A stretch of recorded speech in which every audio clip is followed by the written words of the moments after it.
So what is it? I'm the Doctor. So what is it? I'm the Doctor. So what is it? I'm the Doctor. Only joking. I'm the Doctor. So what is it? I'm the Doctor. So what is it?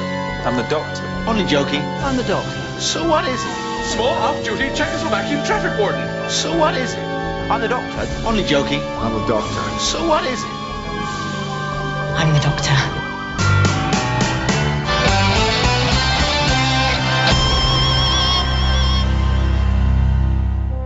Alright dudes, it's time for another episode of It's Time to Rewind. I am known as Bubbawheat. Not the Bubbawheat, not first name Bubba, last name Wheat, just Bubbawheat.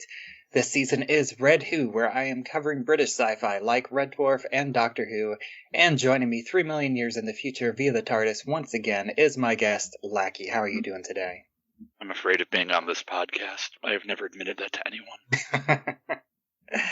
Yes, and if you can't tell by the title of the episode, we are going to be discussing Heaven Sent, which is the 11th episode of the 9th season of New Doctor Who, featuring the 12th Doctor Peter Capaldi, and it originally aired on November 28th, 2015. And, welcome back. I don't have to ask about your history with Doctor Who, but... No, you do not. Let's, before we jump into the episode, what's your thought on, the 12th Doctor era, the Peter Capaldi era? I like it a lot. I think it gets off. I think in terms of seasonal arcs, I don't really care for the seasonal arc of his first season, the one that centers around Missy. But I think kind of when you get into Series 9 and Series 10, this is Series 9, you get some really... In Series 9, it's probably my favorite of the Moffat-led seasons. Mm-hmm. I generally like the seasonal arc, the story, the general flow of the whole thing with the hybrid, which is teased throughout the season. The recurring characters, I think Missy kind of becomes, towards the beginning of the season, she appears again. She becomes a little less irritating. I mean, she's still recognizably a Michelle Gomez character. You can't get around that. This is a very Michelle Gomez-y performance, and very likely the reason that Moffat cast her in the role of Missy is because this is how he wanted Missy to be played. Yeah, and I feel like, I haven't run into, or I don't feel like I've run into too many spoilers in terms of Doctor Who, but Missy being the reincarnate, the next version of the Master, and that being kind of a reveal is one of them, which, and in terms of my own watching, since my last Doctor Who episode on Matt Smith, I have only watched one more episode. I watched the Christmas Carol, Christmas special, which is, I kind of knew going into it that that's considered one of the best, if not the best, Christmas special. And, yeah. And I think I agree with that. And so I have not seen any Peter Capaldi episodes except for I started with Heaven Sent, and then once I got into it and realized how much I was missing, I did go back and watched Face the Raven, so I could have a little bit more context, and I went ahead and finished the season finale, because it's more or less like a 3-part season finale. And I watched Hellbent afterwards, too. So that way, I could have a bit more context of what was going on, even though, we're just going to be discussing Heaven Sent because it is, and we were discussing this, before we started recording, that this is more or less a bottle episode, even though, it's very heavily informed by what happens before and afterwards, but the actual context of the episode is very self-contained. Right. But yeah, I'm a fan of the Peter Capaldi era. I'm a fan of... I actually think, in many ways, Peter Capaldi, in terms of the 12th Doctor is not my favorite Doctor. He's up there, but I still probably prefer... I would probably rank the Tom Baker and David Tennant Doctors above him. But I think in many ways he's probably the actor who's played the Doctor that's had the most range and the most kind of raw ability to kind of get an emotion or convey information to the audience across. And he's able to do a lot of different things in terms of the Doctor. Yeah, and I think that this episode specifically is really a great showcase for his acting. It really is. Yeah, and so let's go ahead and go into this episode, and I guess another kind of spoiler, but I don't think it's really spoiled my enjoyment of the episode, because the fact that I'm talking about this episode specifically on a time loop podcast is a bit of a spoiler for this episode. But even knowing that it's in some way a time loop, I didn't really follow I was kind of looking for how that was going to happen, but I don't think it really spoils your enjoyment of the episode. And because the time loop is a kind of a big part, but it's not. There's still so much more mystery, even though that there's a time loop going into it. There's still this question of how and why and what's going on in this episode. And it does a good job of really laying those breadcrumbs out. I mean, the way that the Doctor himself is finding these breadcrumbs that he's left for himself. Mm-hmm. Yeah, so, the episode starts out and, following from the last episode where Clara had just died, in a way kind of sacrificed herself, but almost needlessly sacrificed herself. And actually, let me ask you, because I didn't look it up, how long had Clara been on the show at this point? She was introduced. Clara is an interesting case because they seeded her. They started to seed her as the new companion during the tenure of the previous companions, Amy Pond, played by Karen Gillan, and Rory Williams, played by Arthur Darvill. So the first time we meet Clara, she's not really Clara. And at that point, the incumbent companions are still Amy and Rory. She shows up. I believe Jenna Coleman shows up at the beginning of this is series 9. I want to say she shows up first as a Clara at the beginning of in the first episode of season 7. And then you have the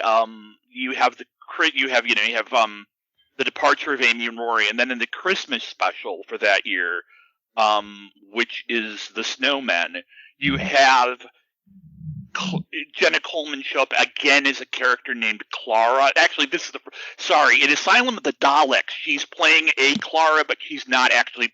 The character is not named Clara. In the Snowmen, the character is explicitly named Clara, but spoiler, she dies. And then so this is about halfway through season 7, if I recall correctly, she comes full time. He meets the Clara Oswald, the Matt Smith Doctor meets the Clara Oswald that we are familiar with as the companion. So we are talking, she shows up halfway through series 7. This is the end of series 9. So I want to say she was introduced she was introduced as Clara Oswald towards the beginning of 2013. This is series 9, so she's been 2.5 seasons. She's been on the show about. This is 2017, right? 2015. 2015. Oh wow. Okay. Yeah. So she's been the companion for 3 years. Okay. Yeah, because which is kind of a long well, in theory, a long tenure, but it sounds like Amy and Rory also have a long tenure. So Yeah, Russell T Davies, during his initial tenure as showrunner, tended to plan shorter arcs for the companions, whereas, like Rose was 2 seasons, Martha was a season, Donna was a season, and that's it. And even with his new tenure, we know that we do know now that Ruby is going to be a companion in the next season, but the initial reports were that she was going to be the companion for only 1 season. With Stephen Moffat has the companions hang around longer. yeah, because that was something that's the only thing that I kind of missed, because this takes place right after the death of Clara, and so the Doctor is distraught, and so this is kind of him working through the loss of Clara, but at the same time he's trapped in this torture chamber / interrogation chamber, and he's figuring out himself. And also, I think it's interesting, coming off of the Big Bang, that this almost feels like the show that Stephen Moffat is trying to one up Rory's 2,000 Years of Waiting. Yeah. But Stephen Moffat, in many ways, is the Doctor Who writer in the modern era who is the most interested in the mechanics of time travel. He's the one who, he starts, he starts with the Doctor Dances, which has a character from the future in Earth's future operating in Earth's past, but then he starts doing things like The Girl in the Fireplace, where people meet out of order, or there are large gaps. He creates River Song, who basically, her experiences with the Doctor are reversed from his experiences with her. He writes Blink. He creates the Weeping Angels. And this is largely sort of the thing. He's very interested in, like, the mechanics of time travel. He's very interested in the mechanical or the philosophical attitude of, like, how old is the Doctor per se versus how old is the Doctor in terms of their aggregate lived experience. And again, yeah, that is something he does with Rory. Yeah, and this, kind of jumping ahead a little bit, but whenever we find out that this is a time loop, but this isn't a traditional time loop.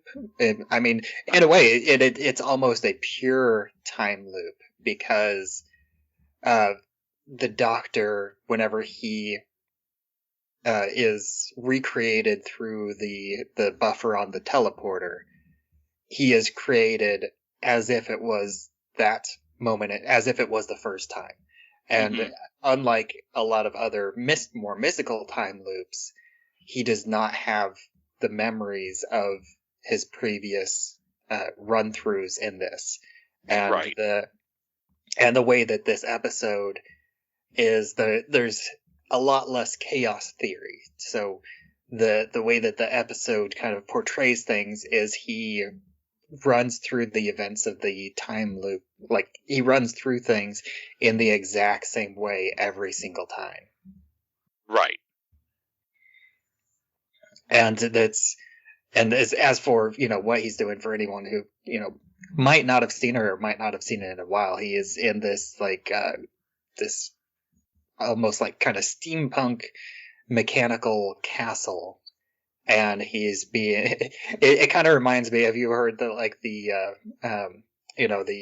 thought experiment about you live forever, but there's a snail that's chasing you, and if the snail ever catches up to you, then you'll die. And Right. How would you approach that situation?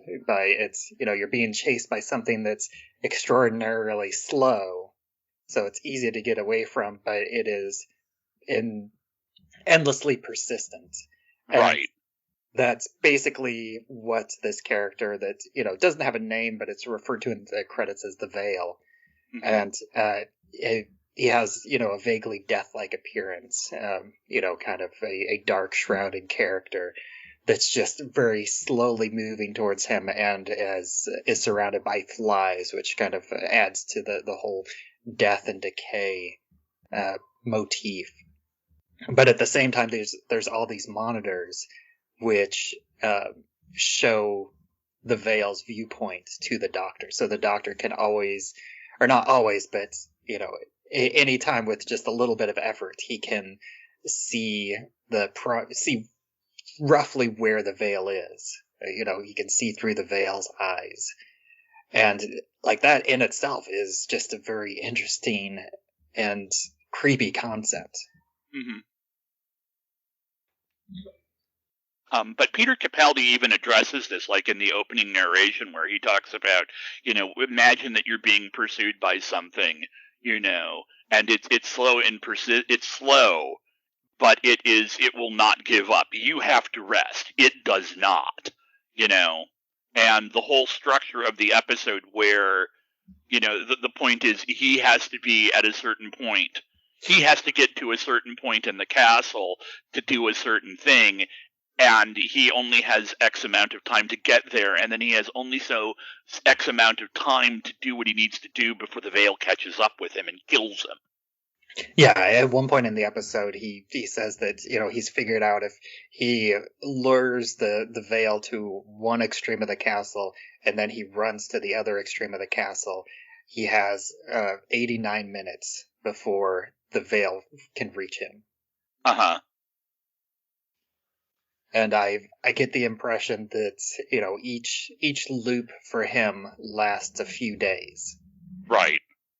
Because, we do explicitly, kind of jumping around this whole episode, after he is, after he kind of lets himself be caught by the Veil, he has a day and a half climb to the teleportation chamber. Right. And yeah, the other element is, the first time that we see, he admits that he's scared of dying. And whenever he says that, the Veil and all the flies around him freeze. Mm-hmm. And basically allows him to get away. And that's whenever he figures out that this isn't just like a torture chamber, which he posits at one point, and that it is more of an interrogation chamber. And, through the context of the episodes before and after, we find out that it's this confession disc that he's trapped in. It is specifically tailored to him, because the Veil itself and the flies, we find out that that's based on a childhood fear of his. Uh-huh. And also even like the diamond wall is based on a Brothers Grimm fairy tale that he knew as a child. So in a way, it's like the breadcrumbs that he's leaving himself, they're also have been tailored to him by the fact that this was a disc, that this is his disc. Right. So this is where I cut in and ask you if you're familiar with the show The Prisoner. Vaguely. Like I've never seen it, but I'm kind of aware of the concept, and I've seen the Simpsons parody with the bubble. Uh-huh. Right. So yeah, this is basically more or less the same concept as The Prisoner. The Prisoner is about a government official or a government operative. We always assume that he's some sort of spy or intelligence officer, but I don't think the show ever 100% confirms that. And, one day he comes home, he's gassed by his bosses, and he's transported to this sort of like surreal recreation of like a Renaissance village. And he's trapped there with a number of other people. And the entire point of this thing that he's put in, and it's very much like this convention dial, it's this whole sort of metaphorical machine that's dedicated to getting the prisoner to admit why he quit his job. And this is really the same kind of the interesting kind of reveal here is that is when it's revealed that this is why this torture chamber exists. It's entirely dedicated to get the Doctor to say one specific thing that he does not want to say. Mm-hmm. Yeah, and every time, the other thing is every time that he tells the truth, then the castle changes. It moves around, kind of like the Harry Potter staircases. Right. And there's various kind of horror moments. There's various mystery elements, like he finds this freshly dug grave with dirt piled on top of it, which he figures out that he can, he looks at the camera and realizes how much time that he has, and then the veil does kind of leave a trap for him at one point where he kind of just shows him a blank wall, and then he opens the door and the veil is standing right behind the door. But then the veil, for whatever reason, and I don't think the episode really ever explains it, other than I guess just because it is seeking information and not so much seeking to kill him, but it's like the veil walks away so he can, more or less, so he can finish digging out the grave and find what's below. Right. And it's just like a metal, possibly a coffin, but it's just has the message, I am in number 12, or I am in 12. And I do think that that's interesting, and I imagine that they did that on purpose, because he is the 12th Doctor. Oh yeah. So he's in the room, like he's trying to find room number 12, but he also is the 12th regeneration. Right. So I think that's probably, quite possibly a clue, maybe not for himself, because the other thing about these rooms is that these rooms reset to their initial state. So any changes that he does, we see him pick a flower and peel the petals off, and then whenever he comes back to the room, then the flowers are fresh again. And every time he comes back to the room with the grave, even after he's dug it up, it's freshly, like he had never been there. Right. And it just does a really good job of building this mystery. And at one point, he jumps out the window. And the other thing about this is we keep getting these flashes, usually whenever he's near death. And he kind of explains it as, whenever you're near death, all you have to do is think more quickly.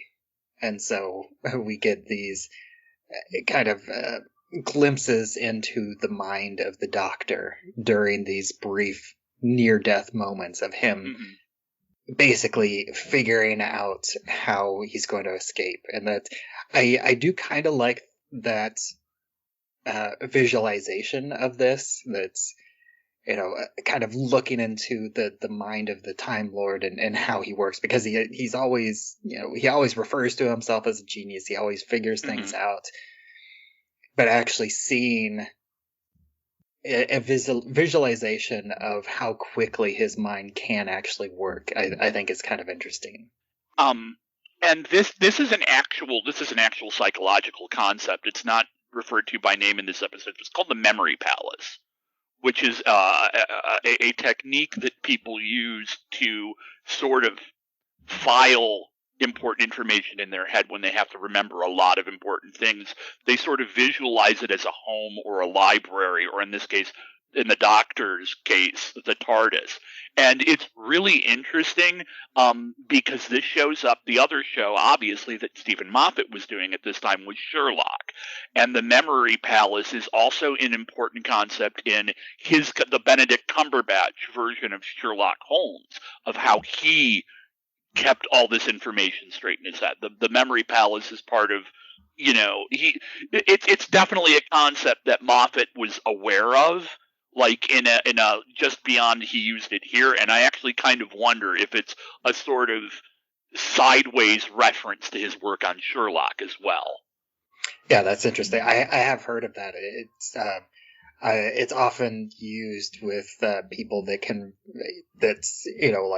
can memorize the sequence of pi to hundreds of places, and they explain how they can do that, and they say that they like visualize themselves like walking down a hallway, and then they place something that reminds them of the number 1 in one spot, and then they place something that reminds them of the number 4 right next to it, and so they visualize themselves walking down this and have all these visual reminders of these numbers. And he's also like basically working through the trauma of losing Clara, and in the beginning it's his memory of Clara talks to him mostly through the chalkboard, although we do see her at the beginning facing away from camera, so we just see the back of her, which is kind of slightly reminiscent of like the Japanese ghosts, like the Samara from The Ring, right? So is like just a bit of an eerie presence, the kind of a faceless ghost almost.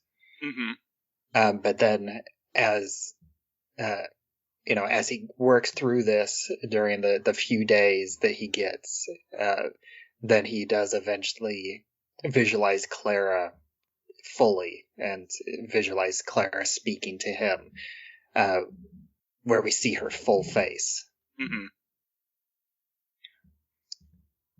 And I think that's kind of a great visualization, and this entire episode is kind of like I think that it's a representation of dealing with loss. Right.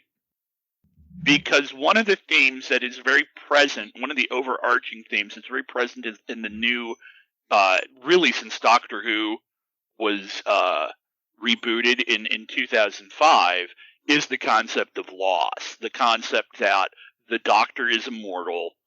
The Doctor needs the companion to keep them focused, to keep them grounded. Whenever the Doctor, one of the points of, the Waters of Mars during David Tennant era was that if the Doctor doesn't have a companion, they have this tendency to, they don't have a controlling force. They don't have somebody saying, take a step back. The Doctor is a powerful individual. The Doctor sees things in a way that is distinctly inhuman.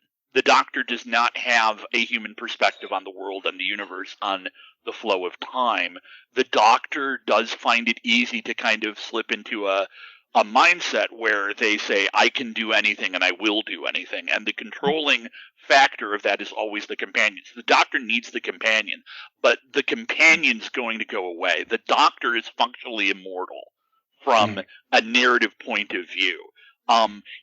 We have this 13 regenerations or the 12 regenerations theme, but as anybody can see, that's just like, that is not something that an enterprising creator, an enterprising writer can't, and indeed this is what Stephen Moffat did, address that and say, oh, now you've got more regenerations, now you're functionally immortal. The Doctor will always go on.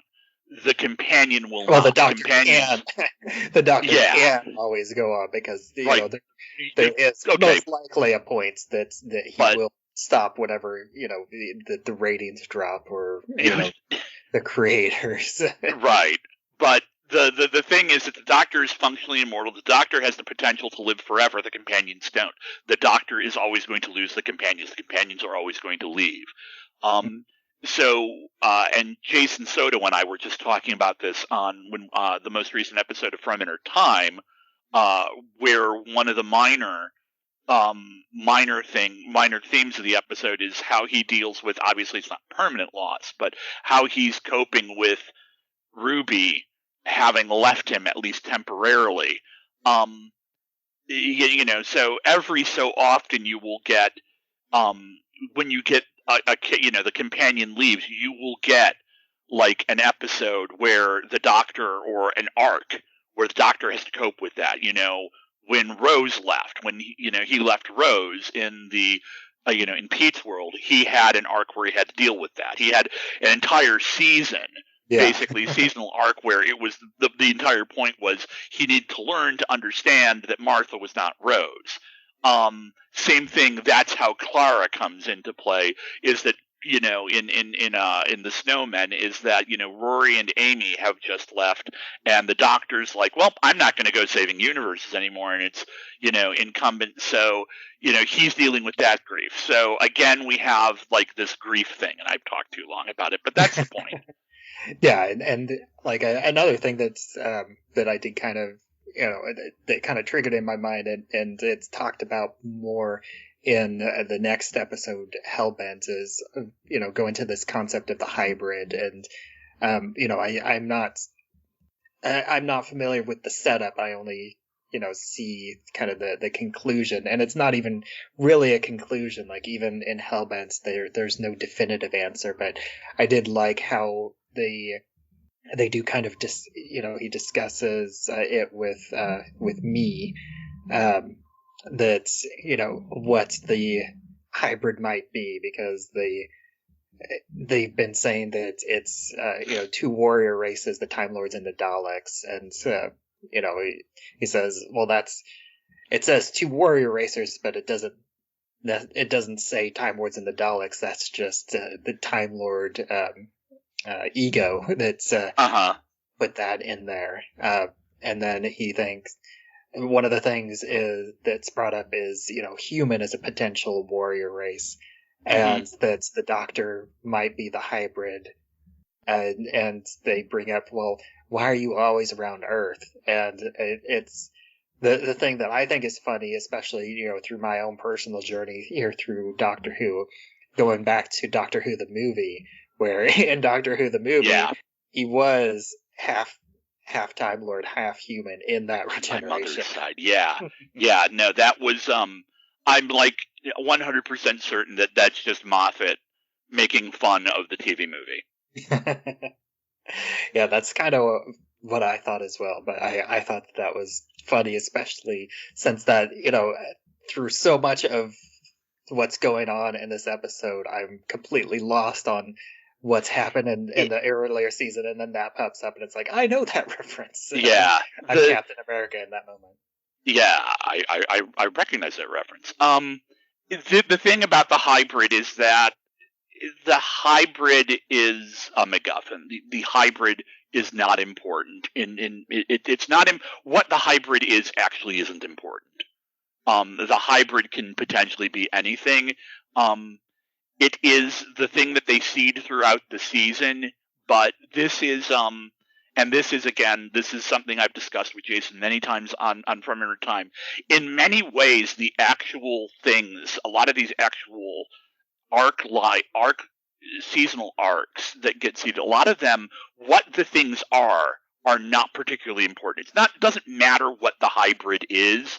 Moffat has said, I have a theory about what the hybrid is, but I don't consider it to be the 100% definitive answer to what the hybrid is, and in fact, I don't want a definitive answer to the hybrid.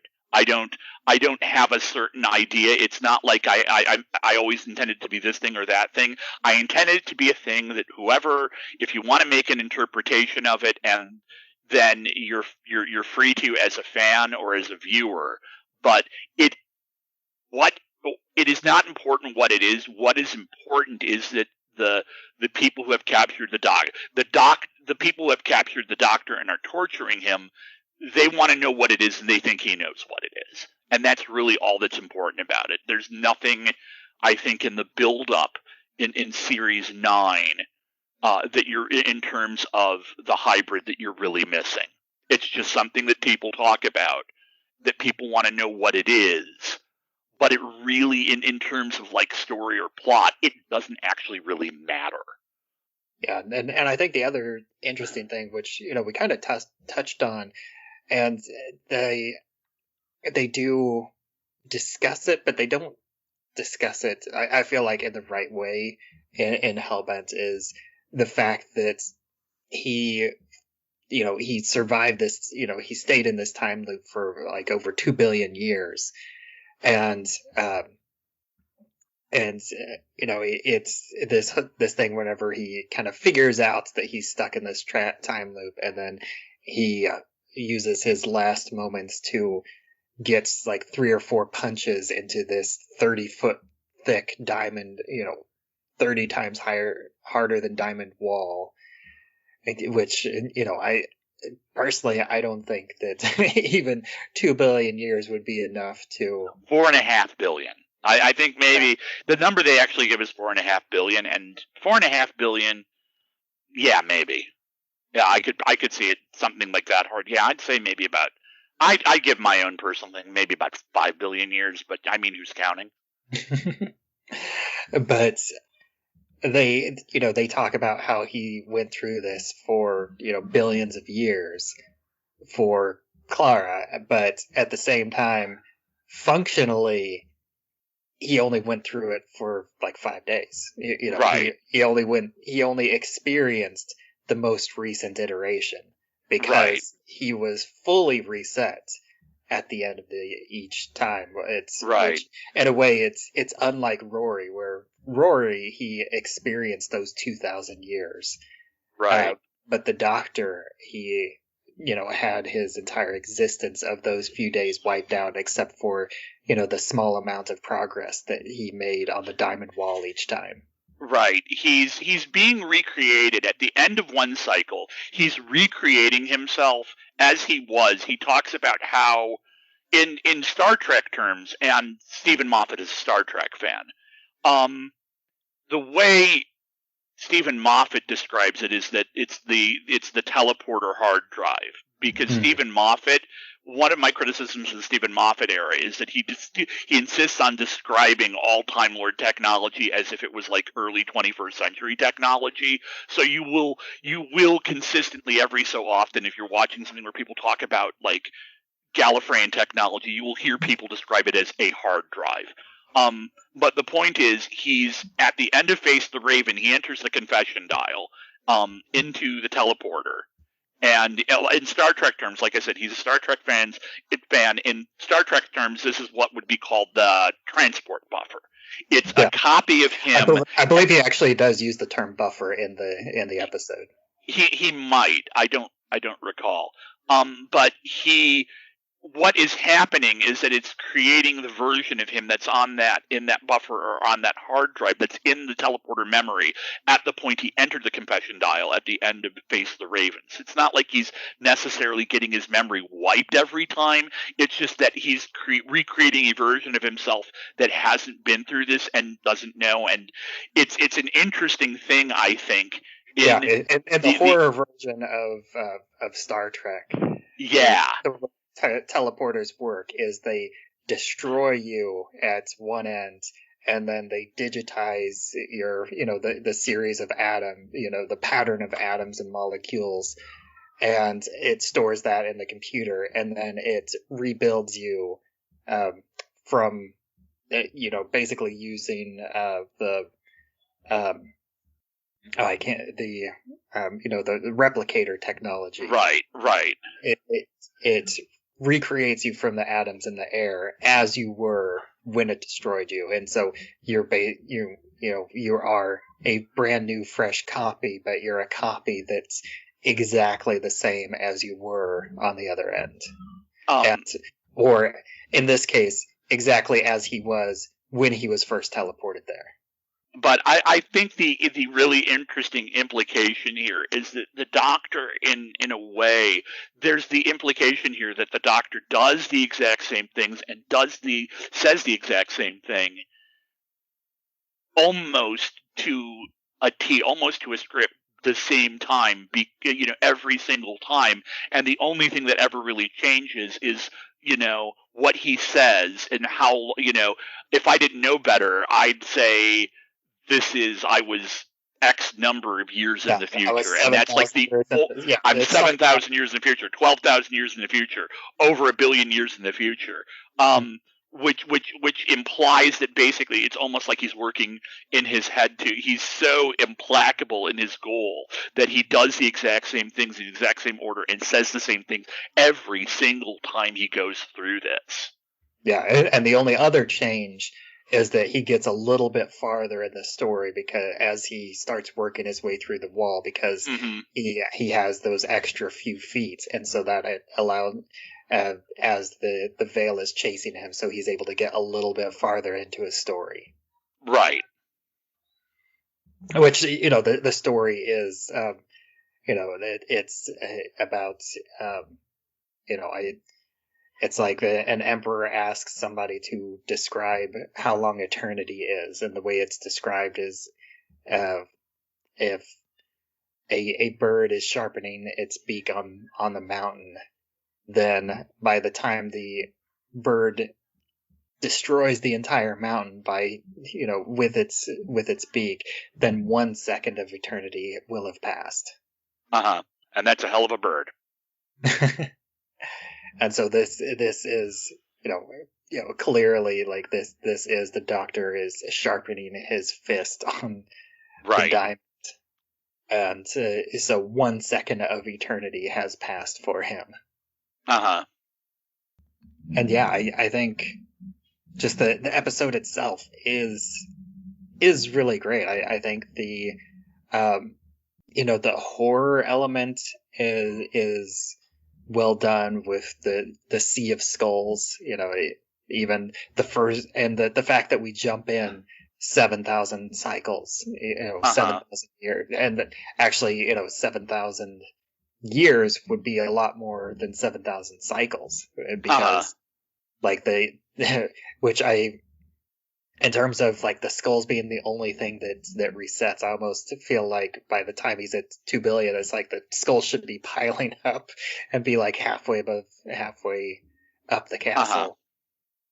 Well, I also like the implication with the skulls that there may have been. The feeling I get with this is that this is the first cycle we see him go through, the 7,000 year cycle. That's like the first time he actually like makes it to the wall. Because the implication I get with like that pile of skulls is that that's him having drowned a bunch of times. Well, no, because in the first cycle there is, well, possibly the second cycle, but there is a moment where he finds the skull with the electrodes attached, and he sets it on the wall, and then we see it fall into the ocean. Okay, I missed that. Okay, good catch. All right, I was wrong. Okay, wow, that happened. Yeah, so it does have the explanation within the loop of why all the skulls are in the ocean. That's really subtle. They don't fully explain why that's not something that resets.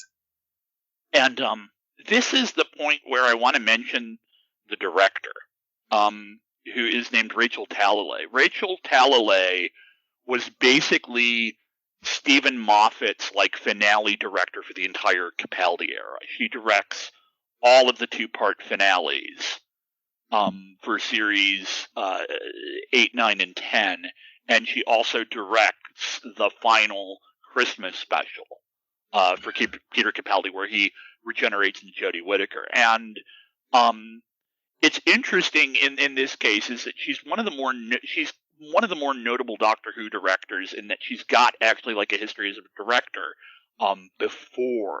beforehand. I don't think that they're she's got she's actually an American director, and she Tank Girl. Tank Girl. She's the director of Tank Girl, but more germane to this, she's also the director, if I recall correctly, of Freddy's Dead: The Final Nightmare. Yeah. So she's got a history of directing horror films, and while I assume, not having seen Freddy's Dead, I assume it's a very different horror movie in kind of tone and look from this episode. She knows how to create, she knows how to position things, and she knows how to stage shots, and to an extent she knows how to direct an editor to edit things in a way that effectively creates a sense of unease and a sense of dread. Yeah. And I And think all of that works really well. I think that the direction of the episode, the pacing, is really great. I mean, this is, I think it's one of the high. I don't know if it's one of the highest, but I didn't look at a lot of the rest of the episodes, but at least on IMDb, this episode itself is rated like a 9.2, which is extremely high. It is one of, I think it might actually be, like, in terms of fandom, from what I know of Doctor Who fandom, it could be the most highly regarded Peter Capaldi episode. I would certainly say it's one of the top 5. I don't think it's quite my favorite Capaldi episode. There are a couple of in his first season that I thought were really good, like Listen and Flatline. Actually, Listen might have been this season. I don't remember, but yeah, it is really kind of like one of the things that really sticks in my head about this episode. It is Stephen Moffat doing what he does best as a writer, and in many ways he's actually kind of showing you his tricks through the character of the Doctor explaining everything with his thought processes. That's Stephen Moffat kind of laying out to you how he creates his mystery box and how he expects it to be solved.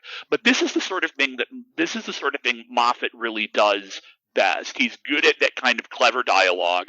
He's good at creating the big emotional moments. And, an important thing to kind of remember about Doctor Who in the 21st century is that it's not really a plot-based show.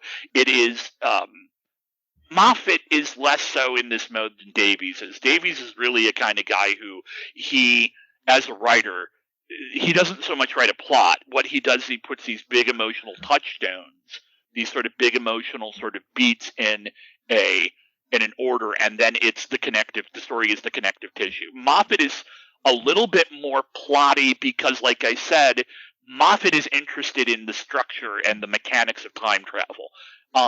Moffat is somebody who likes to deal with structure a lot. He likes to sequence things out of order. He likes to play with audiences' expectations. It's almost like a Memento type thing in a way, where he is somebody who I think is interested in telling a story in an unconventional way that will give you a more emotional or stronger emotional payoff than if you tell it in sequence, which in that, like I said, in that case, there's just a lot of things that, they're important to the characters, but they're not important to what the plot actually is. And that's Stephen Moffat doing what he does best. This is also a great showcase for Peter Capaldi as an actor. You get to see him operate in a bunch of different modes. You get to see him kind of play with the psychology of the Doctor, and in his dialogue, the way he delivers Moffat's dialogue, you can see this stuff shifting in his head, and Peter Capaldi's approaches as an actor, you could watch them shift in real time, which is fascinating. Yeah, and I didn't clock it, but I wouldn't be surprised if the episode in at least a certain way followed like the stages of grief, because he definitely comes in angry. His first line is basically yelling to the heavens and to anyone that'll listen. That's whoever did this to Clara, I'm going to find you and I'm going to hunt you down, more or less. I don't really see acceptance in this episode. So I think the stages of grief, I think they definitely inform the development, the character arc of how the Doctor develops through the episode, but I don't think it's entirely beholden to that. If nothing else, if he was really Moffat was really, and Capaldi were really holding to that, there should be acceptance at the end. And in fact, the entire point is, instead of going to acceptance, he goes back to anger. Yeah, because the Doctor is someone that never fully accepts defeat. So I think that's kind of a character flaw of the Doctor rather than just skipping that beat. And I feel like that's an intentional avoidance of the stages of grief. Right, because again, in Star Trek terms, and they even address this in the episode. The point is that how does the Doctor win? Always assume you're going to survive. Always assume you're going to win. If you have to Kobayashi Maru in Star Trek terms, then that's what you do. You cheat. You know. But what you do is you make sure you win. You don't accept defeat. You don't back down. You don't give in. Yeah, but I am, going into this, I think the time loop episodes have really been an interesting mix, and honestly, I feel like other than Meglos, a lot of them have kind of been the high points of Doctor Who, and I think that continues with this episode, and in a way, like I'm glad that I kind of touched upon the each Doctor's time loop episode, other than Tennant, who didn't really get one, right? But I think that this was definitely a fantastic episode of Doctor Who. I think it works even as a bottle episode. I didn't feel like I was missing out on much. I was definitely missing out on a little bit because I had no concept of who Clara was. But just watching this episode, I could tell that, well, yeah, Clara was his companion. She's been his companion for a while, and it's it's about him dealing with her death, and that's really all I needed to know to enjoy this episode. Right. And I think in many ways, if you give someone who doesn't really know a whole lot about Doctor Who, if you give them a little bit of context, this is not actually it's not a bad introductory episode in the sense that it is in many ways Moffat's thesis statement on who the Doctor is and how they operate. Yeah.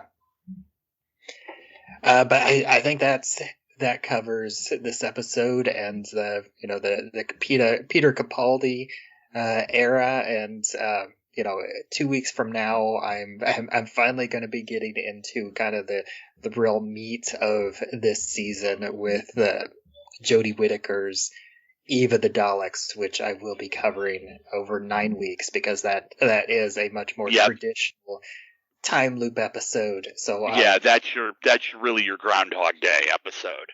Yeah, and so after this, I'll be spending a lot of time with Jodie Whittaker, even though kind of just like with this one, I have zero experience with her companions. I've really only seen I have only seen Eve of the Daleks, but in that case, it was intended as it was a special. And it was kind of intended as a standalone episode. So other than kind of the reveal that we get about, at the end with her and what's her name? Yaz. Yes. Yaz, yeah, Yasmin. Other than kind of that reveal, it's truly like a standalone episode. Right. But thank you for joining me once again, and you will be back, I think, at this point, just one more time, unless I pull you into one of the spin-offs. Yeah, that may happen. But thanks for joining me again. And thank you for having me on and allowing me to expound at length upon my favorite subject. And, once again, if you take a moment and let people know, where else you can be found online. I can be found in a hole in the ground because I'm a burrow owl. I can be found generally on Rabbit Hole Podcast, wherever you find this podcast. You can find many other fine podcasts which I regularly guest on. And also, you can find me as co-host with the inimitable Jason Soto, because no one would want to imitate Jason. Love you, Jason. Jason and I co-host From Inner Time, which is a Doctor Who-focused podcast. We just did an episode on last year's Christmas special, Joy to the World, which was written by Stephen Moffat, and we will be returning. There is no hard and fast date yet, but we are expecting the new season to drop probably in April or May, hopefully sometime in the spring The new season starring Ncuti Gatwa will be available on Disney Plus in the United States, and at that time, Jason and I will resume from Inner Time and talk about Doctor Who there. And as always, I'm Bubbawheat, and you can find me everywhere on social media where I'm at Bubbawheat. You can find this show, It's Time to Rewind, on all the available podcatchers, and we also have a Facebook group, It's Time to Rewind, a time loop group. You can join that to discuss episodes as they come out, and also have any sort of discussions or share memes about time loops in all sorts of media. It's all welcome there. And until next time, smoke me a kipper, and I'll regenerate before breakfast next week.